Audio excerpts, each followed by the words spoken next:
ang explanation dahil sa akong ganda ma'am kay kung sa kay tungod sa gigugmata pagaya sa ni Lord and bisan pag unsa kita makakasala man is gigugma gyapon ta niya bibin pa sa John 3:16, for God so loved the world that He gave His only begotten Son, and also whoever believe shall not perish but have everlasting life. Gingon pa sa Bisaya ma'am is gigugma pagayo sa Ginoo ang kalibutan.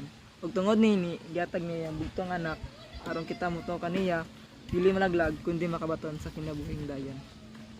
And imagine kung isag kita makasala gigugma gyapon ta ni Lord giatag pa niya ang bugtong anak na si Jesus para kita tanan maluwas dili maato sa impierno.